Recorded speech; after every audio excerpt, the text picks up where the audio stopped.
Welcome back in to the Clay Edwards Show, here live on WYAB for our last full segment of the day. So I hope that we hear that. Man, I talk to people out there. So you hear that white guy talking about black people aren't equal, can't live equal, can't be equal, uses the N-word quite frequently. I hear that, and that's what racism sounds like to me. Like, that's racism. You know, not asking for accountability. That's not racism. Not watching a culture completely collapse upon itself and asking for accountability. That's calling it culture rot, cultural rot, where a man can go kill an innocent cop because he failed as a father. And his future rocket scientist, engineer, and astronaut never got to see it through and become a rocket scientist, engineer, or astronaut because he decided to carjack somebody or steal a car and then point a gun at a cop. And he got killed. Calling that out, calling that culture rot, that's not racism. When I see people defend that kind of behavior, when I see people defend what Carmelo Anthony did,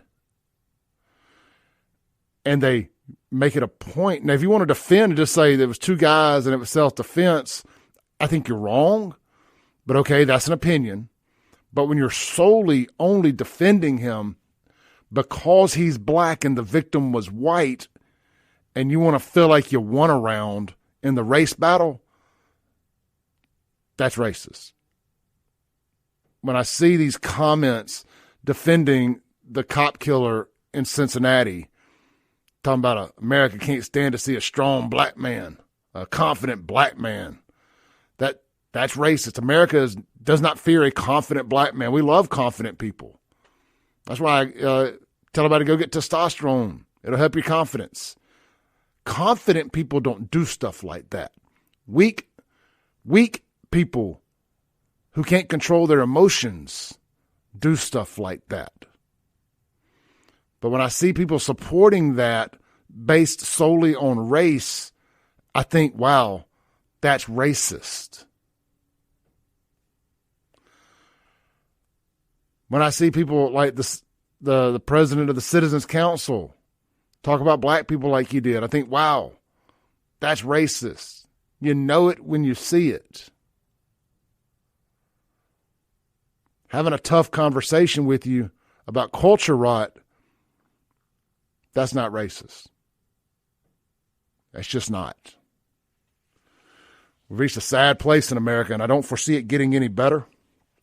I loved Ms. Angela bringing up the Section 8 stuff and the entitled black woman, because it made me realize that when you're cancel proof, you can act any way you want when there's no consequences or repercussions or threat of losing your income. And that's why people are stuck in perpetual, what do they call it when your growth has been stunted? Arrested development. I think you've got a big problem. I think that what permanent government assistance creates arrested development. Because you just pick an age that you enjoyed the most, and that's where you stay. And for most people, it's probably their mid-20s, late teens, mid-20s, early 20s. I mean, I can drive through Jackson and places like that, and I can just see it. I know some black dudes that have been sagging their pants and wearing their flat bill hat kicked to the side with a white beater or a big white tee or whatever, dressing like they should be on stage at a rap show or in prison the same way for 30 years. I'm like, it's arrested development. There's plenty of people that don't do that, that grow up and go from sagging pants to jeans that fit, a suit, slacks, whatever, and look like, I don't know, an adult. And there's plenty of that in the white community too, in the lower income white communities. But for some reason, the lower income white communities do not have the levels of culture rot and violence completely devouring them like the black community. That's just fact. I don't, it's weird because we're the overwhelming majority, but our low income, trashy segments, whatever you want to call it, our pookies just ain't acting out like y'all's pookies. And when they do, we ain't got no problem calling them out, shipping them to prison for the rest of their life or however long they need to go. You don't never see white folks with a free pookie sign just because a white pookie shoots a cop. Ain't nobody there defending him. When Earl Ray, sorry any good God-fearing Earl Rays out there, I'm trying to pick an old Southern Mississippi name, Bobby Joe Ray, whatever, Pookie, does something stupid, we don't defend our Pookies. We don't make excuses for our Pookies.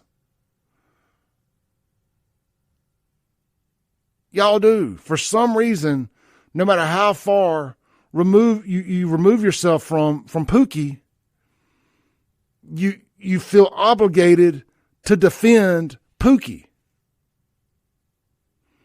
Like, it blows my mind. When I have these confrontations with good middle class, upper middle class black people who have gotten away from Pookie, but don't like me talking about Pookie. And pointing out that there's culture rot in the community that they've abandoned. You left that community. I'm not talking about black culture. I'm talking about Democrat death culture that has hijacked black culture. I shouldn't be the one having to do this. It should be y'all. Maybe it's y'all I should be calling out. Maybe it is y'all I should be calling out. Maybe I've got it wrong. Maybe me trying to call Pookie out ain't where I should be pointing my venom.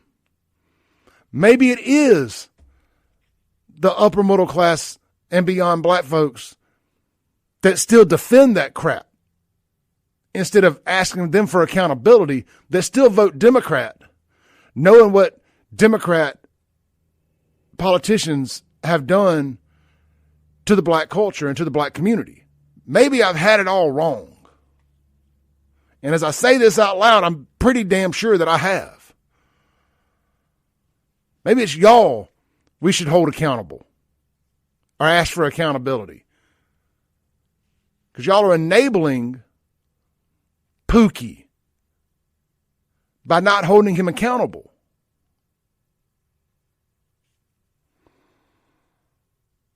Read some text here.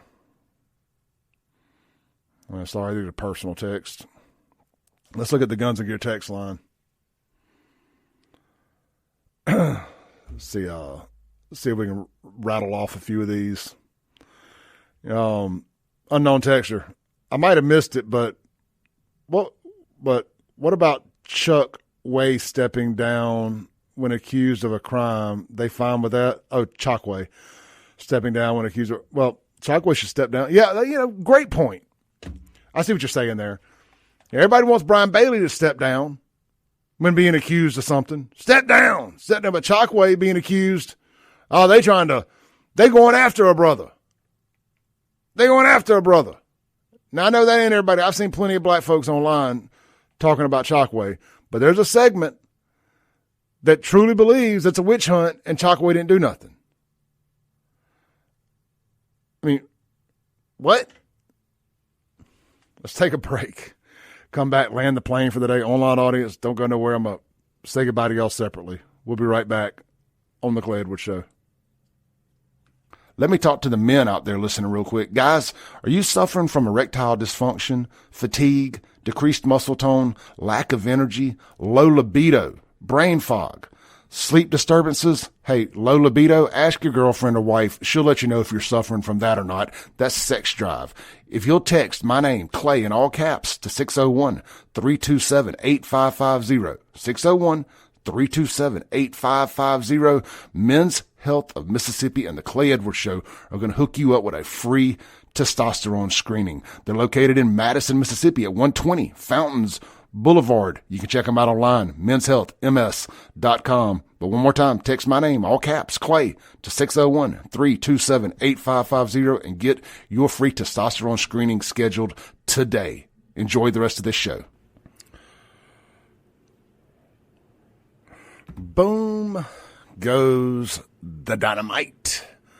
Or is it boom shakalaka boom? Either way, we're here live on 103.9 FM, WYAB, streaming worldwide, live in stunning HD at Save JXN on Facebook, X, YouTube, and Rumble at Save JXN. I think on Rumble you can also search at Clay Edwards Show. Man, we've accumulated a lot of X followers, Twitter, whatever you want to call it. Let's put the X in. Little forgotten Kiss song from the 80s there. Anyhow, accumulated a lot of followers on X the last few weeks. It is a hard platform to get traction on. Always has been for me. Because it's a bunch of people who all think they do the same thing. Generally speaking, everybody on X is somebody that wants to be somebody. So it's a hard place to get traction. It's a lot of media types tweeting or posting to other media types. So your posts have to really be, good's not the word I'm looking for. But they have to be very polarizing and set yourself apart over there. I have learned that I would much rather be popular amongst normies than I would other media types. But it is a great place to go and do show prep and stuff of that nature. And every now and then we'll get something that goes viral. Like some really bad news yesterday we'll get to here in just a second. Posted a video and went nuclear viral over there. Got retweeted by Cat Turd. As I was telling my girlfriend and daughter last night, I was like, I got retweeted or whatever by Cat Turd. And trying to explain to them how Cat Turd is a very popular figure in conservative Twitter sphere. I just stopped about a third of the way through trying to explain how popular Cat Turd was and what a big deal it was to get retweeted, reposted, or whatever by Cat Turd, and just realized that there was no explaining this to people who don't understand this, aka normies. Like, really, y'all get y'all's reliable, conservative information from a character named Cat Turd. I think as a matter of fact we do. And it's still more reliable than CNN and some of these other local news outlets around here. So, or most all mainstream media, let's just be honest. So, your boy did get retweeted by Cat Turd, which made the post inevitably go nuclear viral, and now it's sitting at over 3 million views. Unfortunately, it's the most depressing, one of the more depressing tweets I've ever sent out or post or whatever. I just don't like calling them tweets because it ain't Twitter no more, so I keep going back and forth. Is it a tweet? Is it a post? Is it a retweet? Is it a share? We're a couple years into this thing now and still hadn't quite landed on calling it X all the way and not calling them retweets. But got some really bad news yesterday. I mean, we all did. I was driving home from here and just happened to sit at the red light and grab my phone as normal because I have a social media addiction, I reckon. And I think I was like one of the first few people to see the post. So you can download posts if they have it set where you can download from Instagram. So I just downloaded the post and reshared it. And a guy that I've known for over 25 years, Brad Arnold, the lead singer for Three Doors Down, posted a video on there. And I was like, what's Brad saying? And it said, well, guys, we got a, why tell y'all? Well, I can just let him tell you. But while I set this up, Brad announced that he has stage 4 cancer. Long story short, carcinogenic, something along those lines. They discovered it a couple weeks ago, and they had to cancel their upcoming tour. But this post hit really hard because I've known these guys for a long time, and their early success helped my early success as a promoter in the nightclub business. I built a good relationship with their management team, Kenny Vest, who runs WCPR down on the coast. And he ended up managing 12 Stones, who I just brought to town here recently.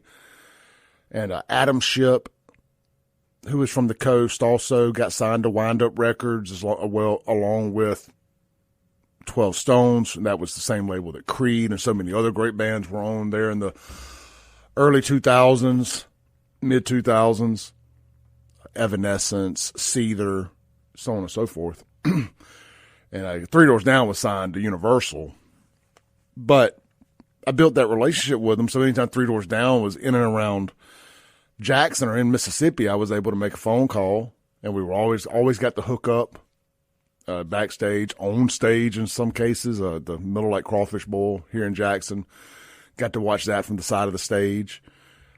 But what it did was it helped me build a relationship and get up-and-coming bands to come out to Crazy 8 or 105 or wherever we were doing shows, Howlin' Mouse at the time, such as 12 Stones, Adam Ship. And anytime Three Doors Down came and played the Coliseum, we were able to be the official Three Doors Down after party. And it all kind of came to a crescendo when Nickelback and Three Doors Down played at One Jackson Place before they built those buildings there. And that was literally right across the street from my club. And they were staying at the Edison Walthall there. My friend Farrah was running that, or very, very plugged in there at the time. And they used my club as a green room, basically, for all the bands. It was just really cool.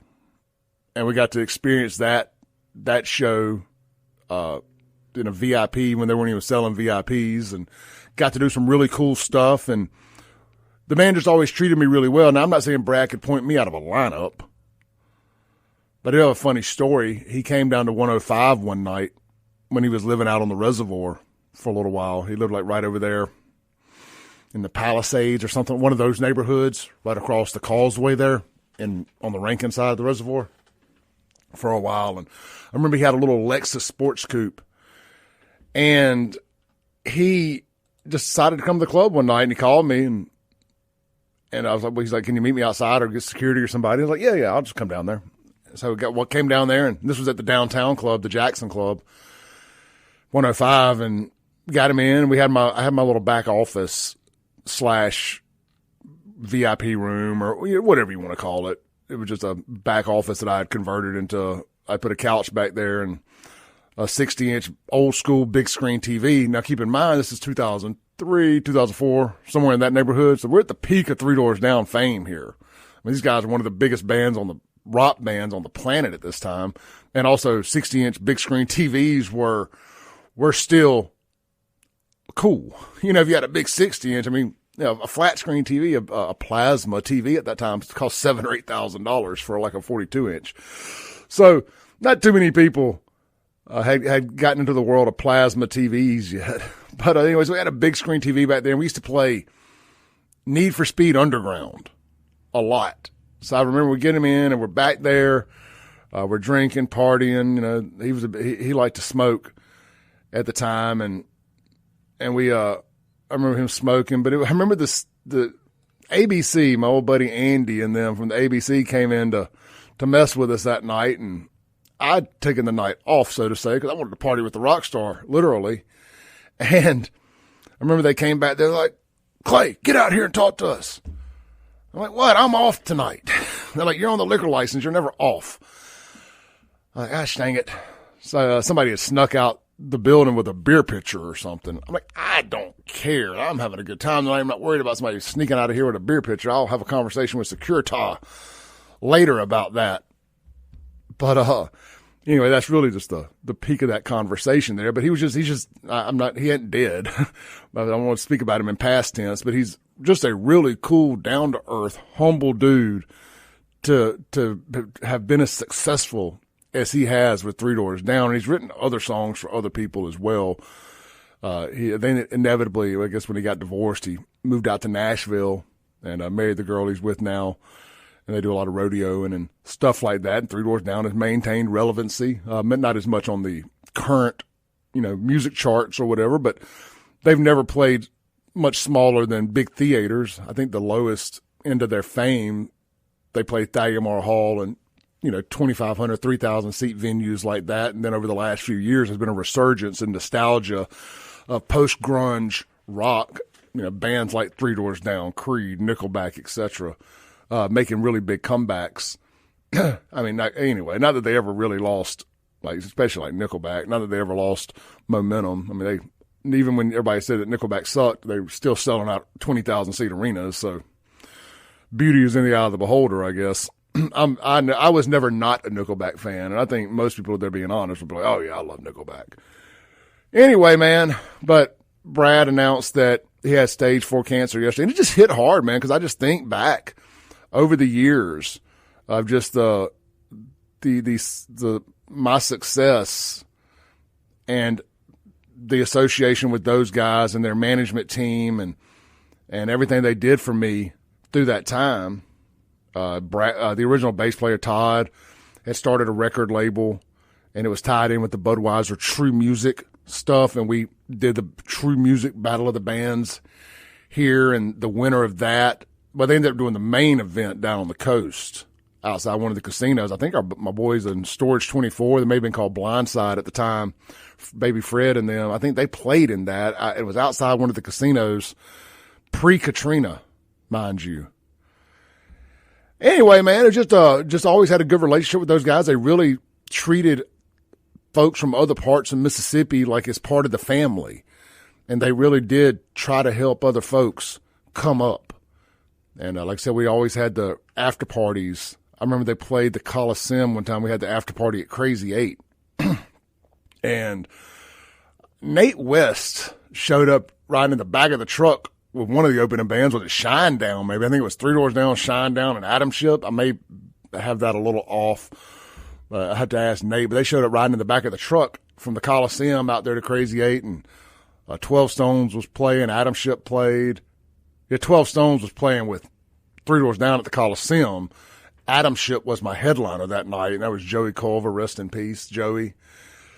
And the 12 Stones got on stage and rocked out with them. It was just a really cool, fun, big night out there, especially for Byron, Mississippi, to have these bands that just headline the Coliseum to come out there and do an after party.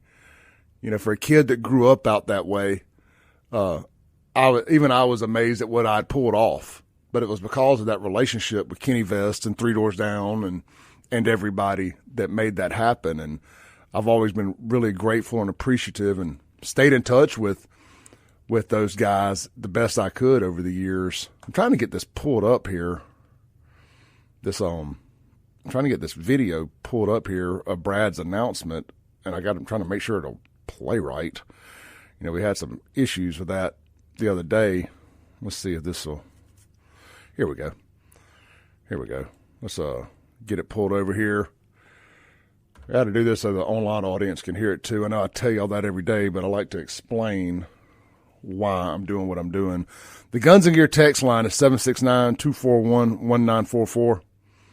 The Mazda of Jackson phone line is 601-879-0002. Let's play Brad's, and I think my fellow Christians out there will really appreciate the way he did this announcement, his lack of fear facing what some would call sure death,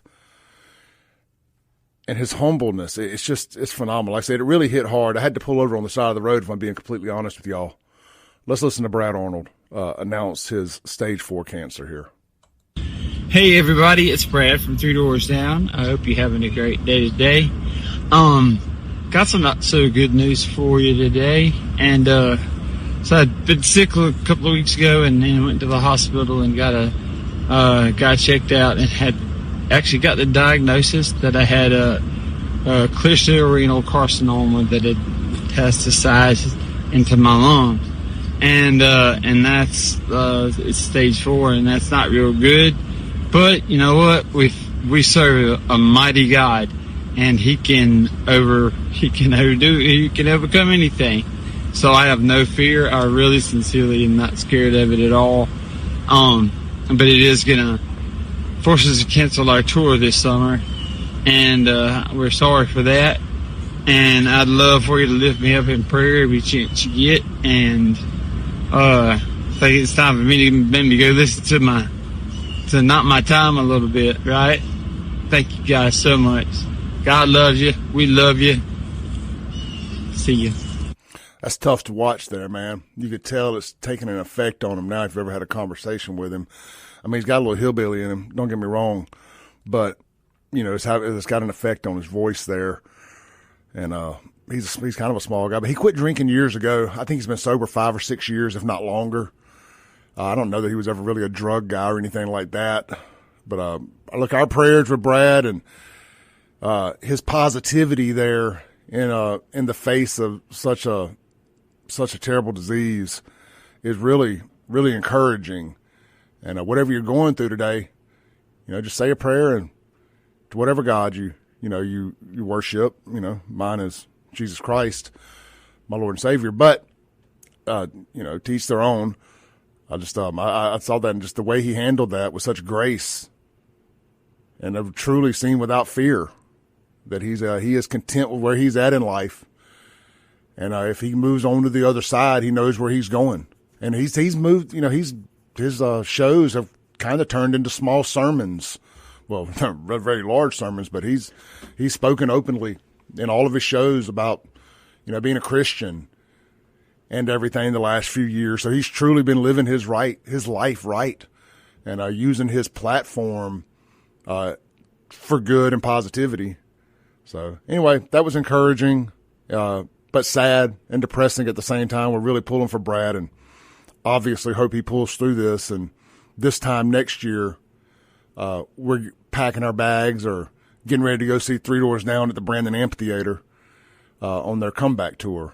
I'm not sure who Creed is going to peg to fill their spot on the summer tour they were last year's summer tour with Creed was such a success. Their co-headlining tour that they were running it back this summer. We'll see who they get to fill in for Three Doors Down. There's no replacing Three Doors Down. They're one of the best rock bands of that era.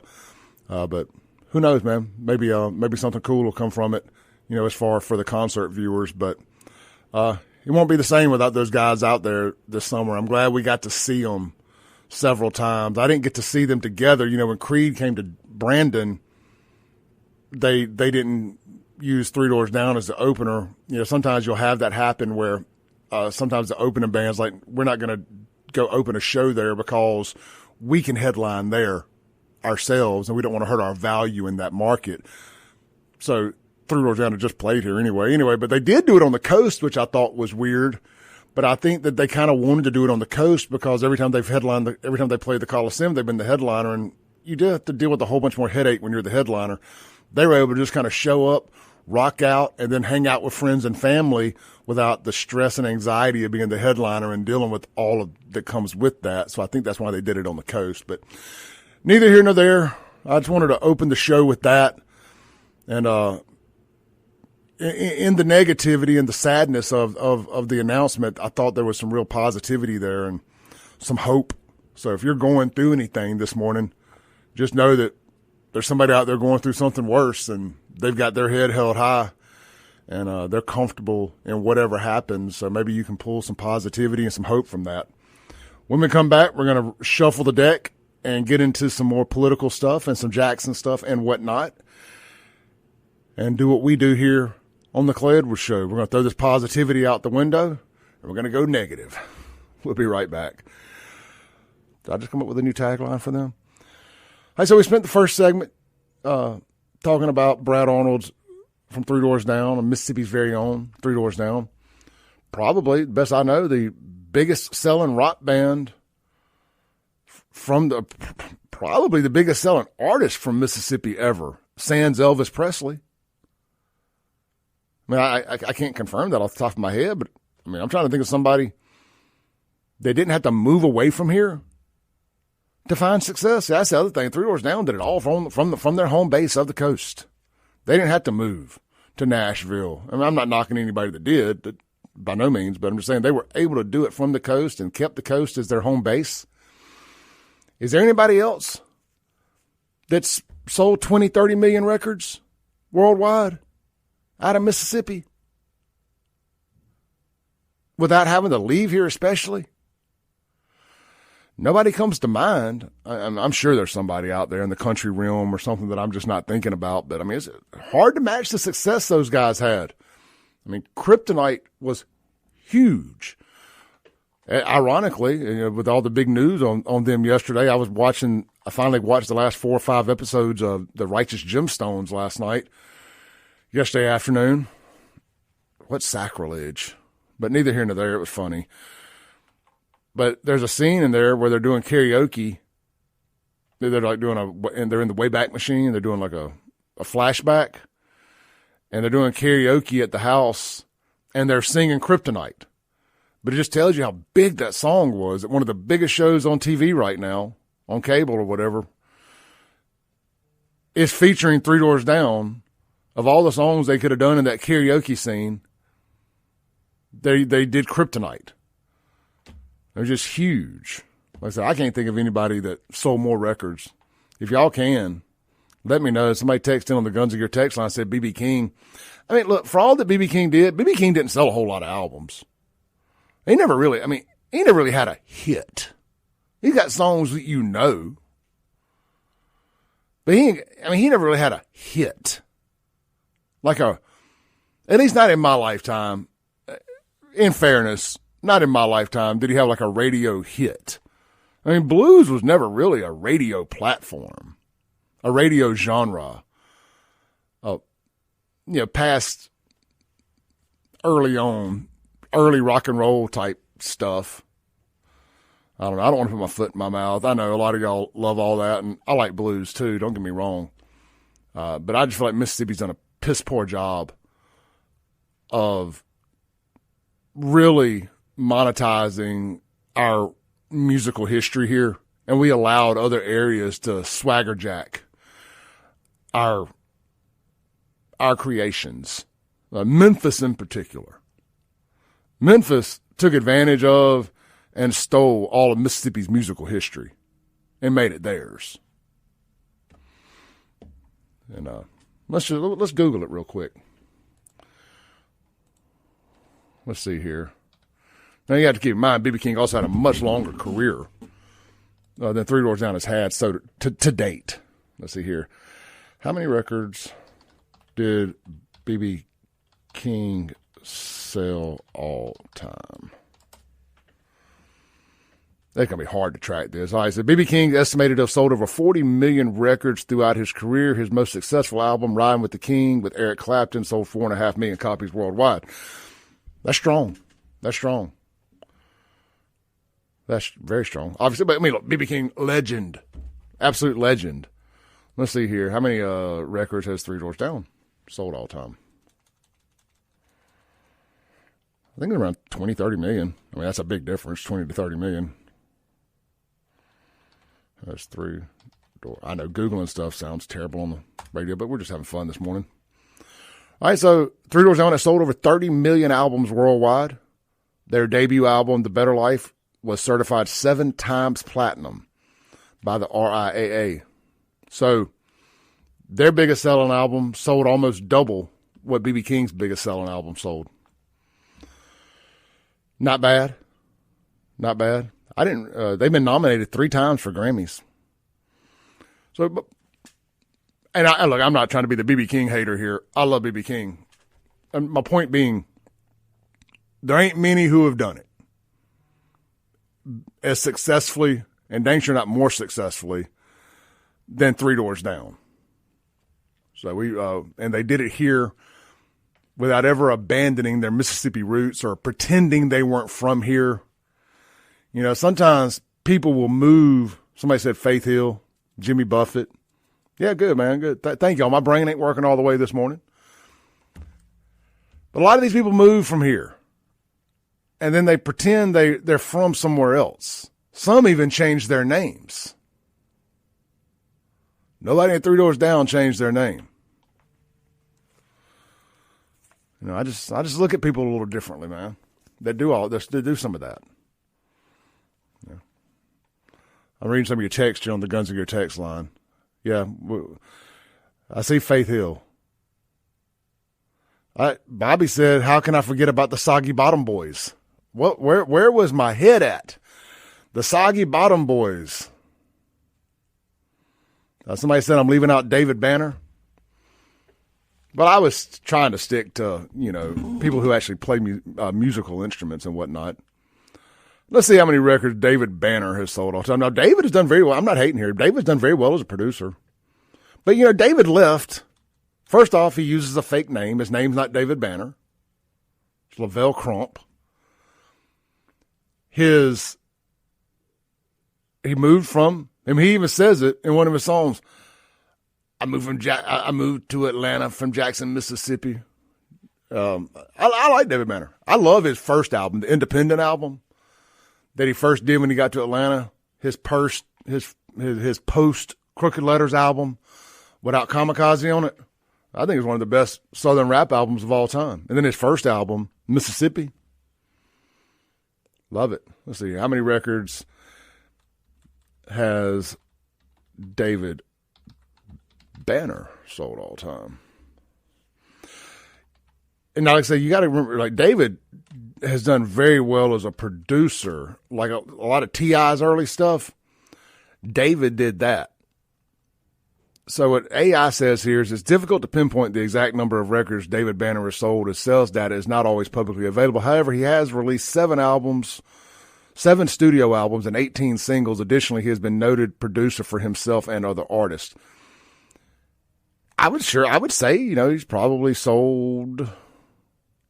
It's like hip hop does way more like single sales than album sales. So I'm not sure, but yeah, Mississippi's got a great musical history. Great musical history. As far as rock bands go, there ain't a rock band from Mississippi that's been bigger than Three Doors Down. There ain't many rock bands from too many places that have been bigger than what Three Doors Down did and has been able to maintain over their 25-year career. And I don't feel like Mississippi gives it back to them like we should. I don't feel like we give – I do, but I don't feel like media in Mississippi gives Three Doors Down the love that they should do. One of the most famous rock stars to ever come out of the state, Brad Arnold, just announced yesterday he had stage 4 cancer. And I ain't seen no WLBT, no BJTV. And I ain't seen none of these people send out a notification talking about it. And it didn't have to be confirmed. He did the video himself and posted it. I'm looking at WLBT.com right now. Nothing about him. Let's take a break. We'll be right back here on the Clay Edwards Show. Yeah, wherever you're watching, hit subscribe, hit follow, and if you're watching on a social media platform where you can share or retweet, repost, whatever, do that. It's not hard. I mean, if you just hit that for me, it's like a fee. And we just, boom. But it's a fee it's an entry fee that doesn't cost you anything. Just hit the share button. It helps so much. There's so many people who have discovered what we do here because you just took that extra step. Just hit share. Now, I mean, look, I just appreciate you listening or watching. Don't get me wrong. But, man, that share and let me infiltrate your timeline, man, it goes so far into helping what we do. Because you help grow the Clay Edwards Show. It helps grow the Jamison Haygood Show. It helps grow the Chip Matthews Show. It helps grow the Kim Wade Show. Because, like, wait, there's another radio station in Jackson that has all this talk of things that I like right here. Local people. Oh, yeah, we got national stuff, too. We got Charlie Kirk. We got Dana Lesh. We got Officer Tatum. Now, they don't all stream onto my socials, but at least I talk about it, and if people choose to listen, they can go find the radio dial and listen. That's right here, WYAB. I mean, I'd like to think I'm the most incendiary show, but Kim Wade, Kim Wade could definitely stake his claim at that title. I mean, I have no bigger influence than that man than him as far as local radio goes. Salty Cracker, as far as my online stuff goes, would be my biggest influence online, but on radio, Kim Wade has been my influence and mentor. So I don't think there's no doubt that Kim is quite incendiary. And incendiary is a compliment coming from me. That's like if I call something a dive bar. That's not an insult. That's the greatest compliment I can give a bar, is call it a dive bar. I mean, don't get me wrong. I like an ultra lounge. If I want to be a little swanky and go try some martinis and some cool drinks, I like a little swanky night out. The ladies like it. Clay likes it. It's like silk sheets. I don't like it. Women do. I ain't going to say what Cat Williams said. He called them B-word. I ain't going to call women the B-word. We're past that point in my life. I call men the B-word. We don't call women the B-word anymore. We grow past that as men. Your little boys call women that. Men call other men that. To me, that's like the most insulting thing you can call a man is the B-word. I mean, there's nothing more insulting. There's no joking around. You don't say it in a funny way. I can joke around, call my buddy gay. Yeah, that's right. We're bringing back gay and retard on the show too. We're going to call you gay and retard. That doesn't mean, it's not an insult, but we're going to have fun with the words that we had fun with growing up. But if I call you the B word, that's fighting words. I'm expecting to get punched in the mouth if I call you a man the B word. Wow, we jumped down a rabbit hole here, didn't we? Listen to WYAB for more. Hit that share button. The story, got something I want to hit. A story we had covered a while back about our buddies with the Capitol Police who are being screwed, bent over and screwed by Lynn Fitch and the Attorney General's office. It's bad. I mean, no other way to put it. You know it's bad when Adrian Wooten has the opportunity to lock some cops up and she thinks it's bad. That should tell you all you need to know. Adrian Wooten, that illegally locked up Anthony Fox, looked at this and says it's a conflict of interest, if nothing else. Again, this is the Lynn Fitch that has aspirations of running for governor, if you believe everything you hear. And she's out here trying to lock up cops.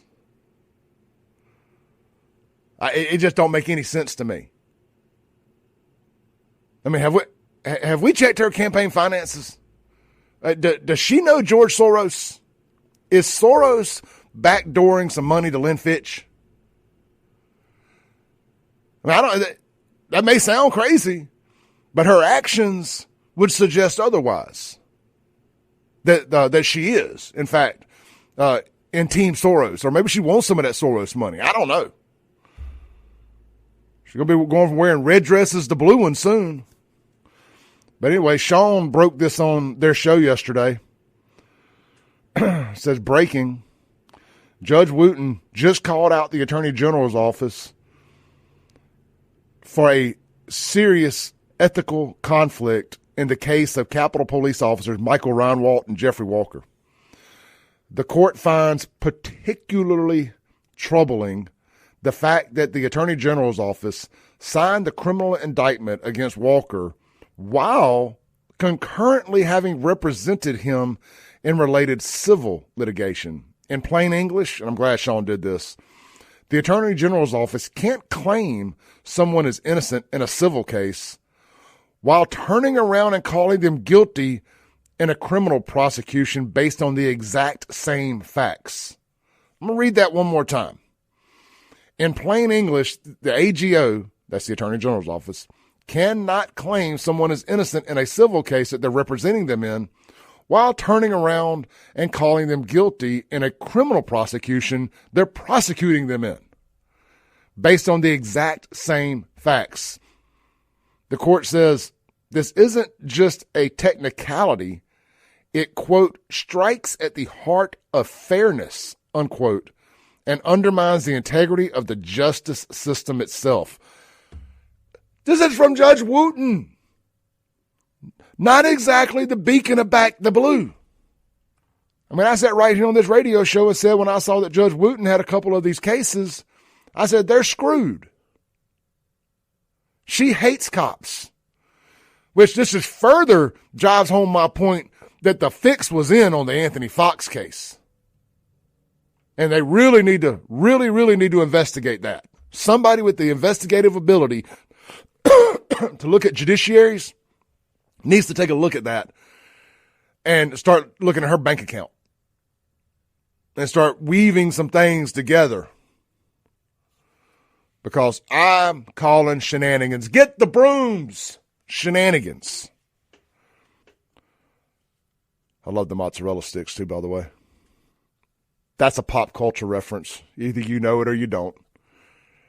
Let me talk to the men out there listening real quick. Guys, are you suffering from erectile dysfunction, fatigue, decreased muscle tone, lack of energy, low libido, brain fog, sleep disturbances? Hey, low libido, ask your girlfriend or wife. She'll let you know if you're suffering from that or not. That's sex drive. If you'll text my name, Clay, in all caps to 601-327-8550, 601-327-8550, Men's Health of Mississippi and the Clay Edwards Show are going to hook you up with a free testosterone screening. They're located in Madison, Mississippi at 120 Fountains Boulevard. You can check them out online, menshealthms.com. But one more time, text my name, all caps, Clay, to 601-327-8550 and get your free testosterone screening scheduled today. Enjoy the rest of this show. So, good is all I got to say. Good for Reinwald and Walker. They're being put through something that they should not be being put through. This is an absolute sham. It's a witch hunt. I don't know who the Attorney General's office was under pressure from to feel like that this was something that she needed to do. I mean, who that wielded any influence in this state was, because some people have said, well, they were probably under fire from some people and thought they had to do something. Who? Black Democrats? They don't matter. We're supposed to be all red. Super red majority. And you're worried about what some black Democrats, some cop-hating black Democrats think? You've shown me immediately that you ain't got what it takes to be governor around here. If you're worried about what a few outspoken, nut job, black for a living Democrats that hate cops think, if that's what it was, if that's the heat that you're getting to have thought that this was a good idea. Absolutely ridiculous. Not only will she not be the next governor, if she runs for AG again, she will lose. I believe Sean Tindell will walk into that seat without much of a fight. We got to take a break. We'll be right back.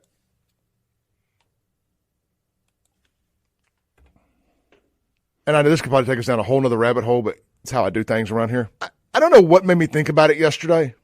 I got a text on the Guns and Gear text line from a texter. We were talking about concerts and we were talking about music and Brad Arnold and Three Doors Down yesterday. And it led to a conversation about artists from Mississippi. And somehow that devolved or evolved into a conversation about ticket prices in the 70s, 80s, and 90s.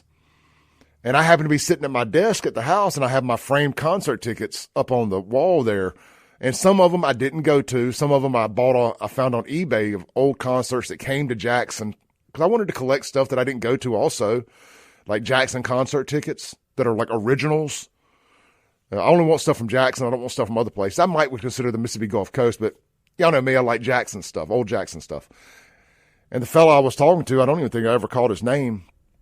He was just talking about some shows and paying $7.50 to see artists like the Eagles and stuff. And, well, I've got a couple old Aerosmith tickets. You know Aerosmith came to Jackson twice in 1978, by the way? $7.50 per show. It never fails. If I try to pull up that Guns and Gear text line, that Google app I use, it freezes up on me. They were $7.50 a show to see Aerosmith.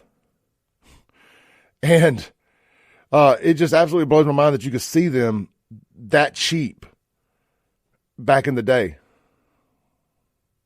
Where did that go? Anyway, I'm going to try to pull up the exact dates they were here, but I can't find. There it is. There it is. Yeah, so Aerosmith was here in December of 78. And this other show would have been before that.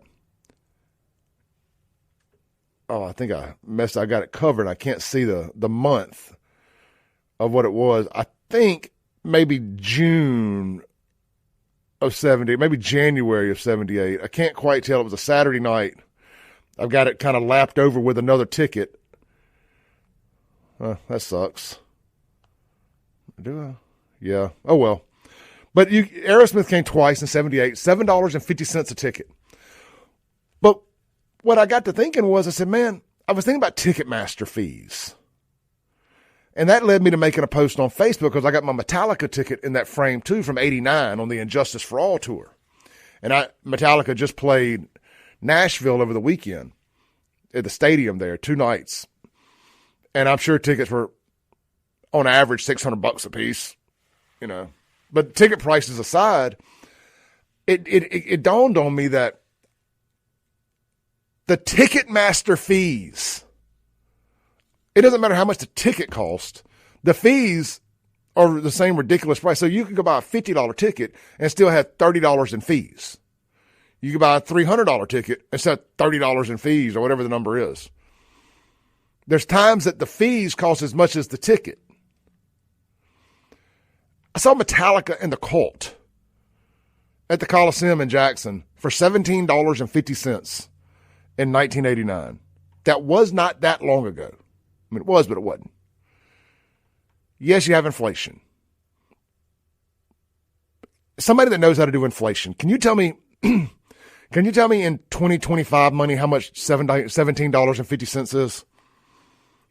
You can text me on the Guns of Gear text line, 769-241-1944, or you can drop it in the comments if you're watching on the live stream. In 2025, from 1989 to 2025, how much is $17.50 in today's money with inflation? Because what I want to prove, the point is that even with inflation, concert tickets have gotten ridiculous. They can't blame it on inflation. They've just decided that we're going to charge a lot more for this service than we once did. But the fees is what's gotten so crazy. I mean, it used to be like a 50-cent handling fee. It used to be like a 50-cent handling fee. So it was the second Aerosmith concert. Thank you, Kathy, on Facebook. The second Aerosmith concert that I had the date covered was June 19th, 1976. But they came twice in 78, though. I can see the 78 part on the ticket. Let's see here. Yeah, they came in 76, but they also came in 78 twice. Yeah, all right, so Tim just texted me. I'm sorry, BJ just texted me. It's $45.13. So we were strictly just looking at inflation. That Metallica ticket would cost me $45.13, which is still probably less than what most Ticketmaster fees are on a regular ticket. And if you got to pay for parking and stuff, so like, I haven't really paid attention on the Brandon Amphitheater tickets. When I pay the fees, if there's a parking fee in there, because I know you don't actually pay the parking people, you just park.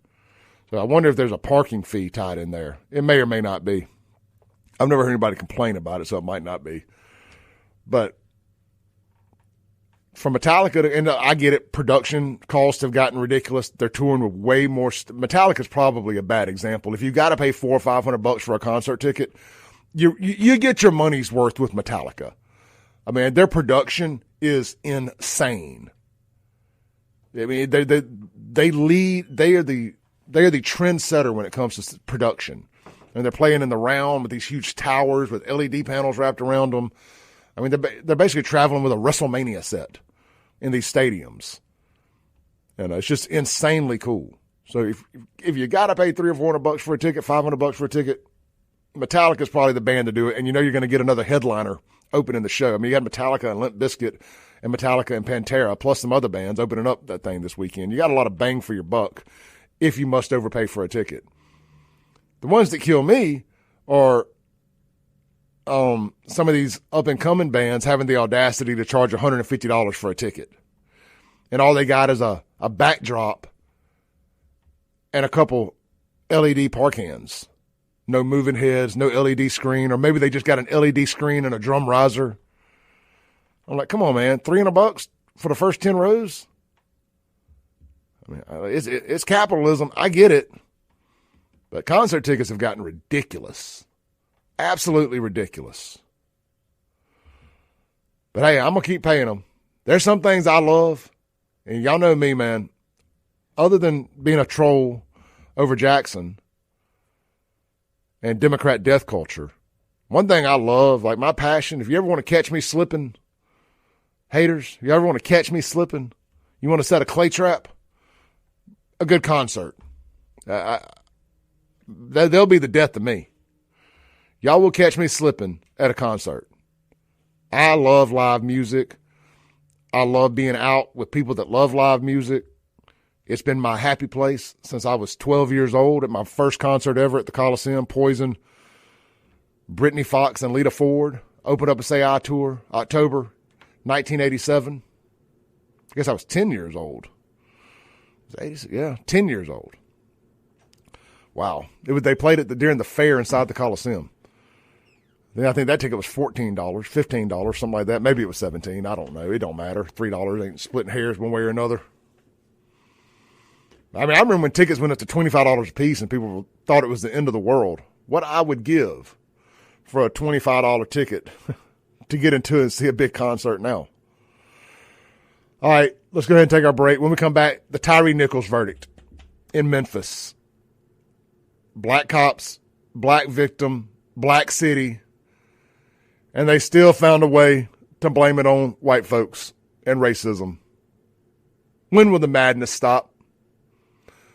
Will it lead to a race war? Will it take a race war for the madness to stop? Who would win said race war? What side of the Mexicans going to be on? What about the rooftop Koreans? They've already shown their hand a little bit. Let's take a break. We'll discuss on the other side. This is a fictitious conversation. Y'all don't take it too serious. We will be right back.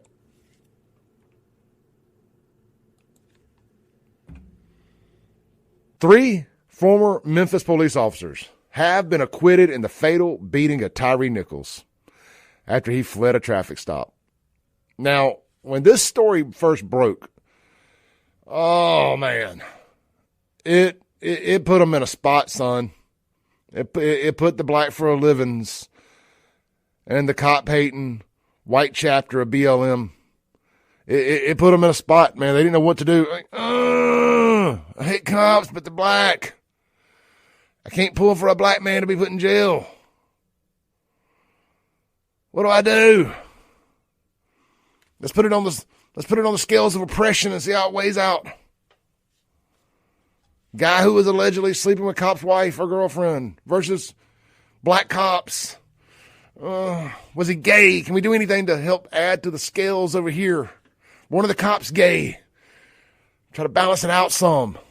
Let it make the decision for us. Let's see here. It says 3 former Memphis officers were acquitted Wednesday of all state charges, including second-degree murder in the fatal beating of Tyre Nichols after he ran away from a traffic stop, a death that sparked nationwide protests and prompted renewed calls for police reform in the U.S. An out-of-town jury, here's where they found their caveat. Here's where they found their racisms. An out-of-town jury from a majority white county took about 8.5 hours over 2 days to find Tadarius Bean, Demetrius Haley, and Justin Smith not guilty. Now, I'm just going to circle back. Tadarius and Demetrius guilty as hell. All them vowels in those 2 names, guilty. They guilty. Now, Justin, he was just the third guy, probably had nothing to do with this thing. He's just got a good normal name. I mean, he's got 2 vowels in it, I and U. But Demetrius got 1, 2, 3, 4 vowels. Check. He's guilty. Tadarius got 1, 2, 3, 4 vowels. Both guilty. I demand a recount. They did it. They guilty. Anyway, they were found not guilty on all charges after a 9-day trial in state court in Memphis, which is a majority black. After jury's verdict was read, the defendants hugged their lawyers as relatives of the former officers cried. Outside the courtroom, one relative yelled, "Thank you, Jesus." See, even Jesus backs the blue. Martin Zumick, Smith's attorney, told the AP by text, "It's easy to defend a good person. It's nerve-wracking to represent an innocent man." You know, y'all ask me, "Clay, why do you always talk about race? Clay, why do you always talk about black? Clay, why do you always talk about race on your show? Talk about something different." This is a news reaction show. I take news stories and I react to them. The news story says,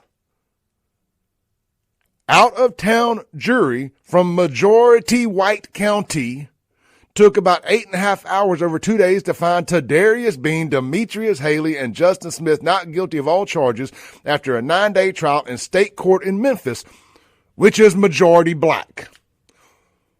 Why does that matter?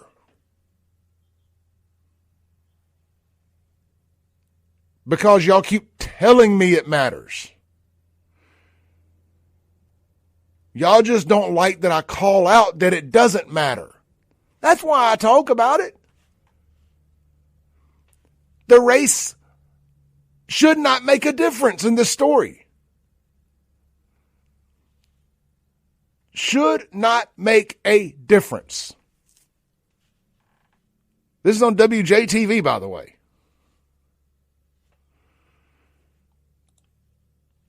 Now, they love it when you mention race.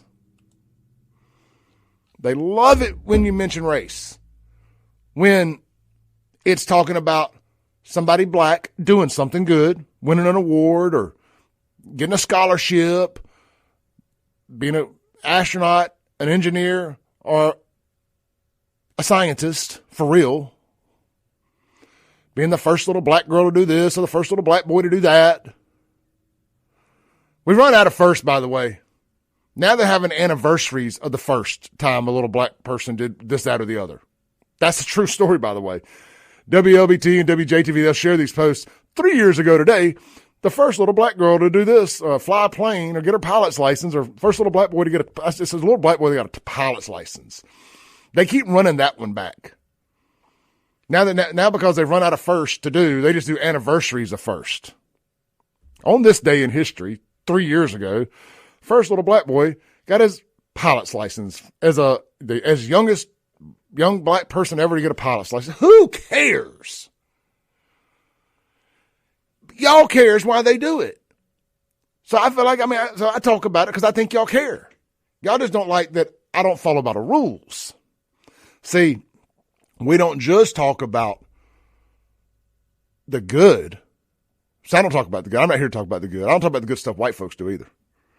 We're talking about the bad. It's a news reaction story, and news is bad. I ain't here to talk about good news. You need to find another show. There's one on Super Talk, middays. It's called Good News or something like that with some lady. Go listen to that for an hour. And even she talks about bad news every now and then. She had Kenneth Stokes on there talking about the mayor one time. So don't come at me with the talk about good news stuff.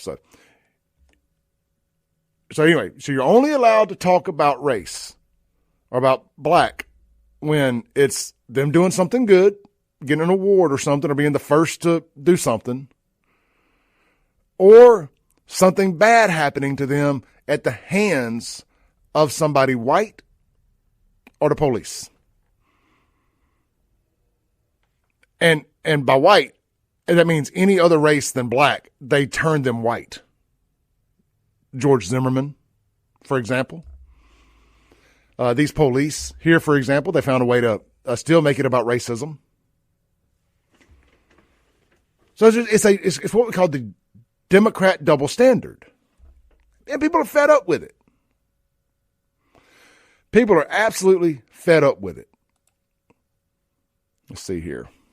WMC TV and their reporters up in Memphis are blaming the all-white jury for the Tyree Nichols verdict, when they ought to be blaming Steve Mulroy, the feckless and inept district attorney. This is coming from radio station the mighty 990 KWAM.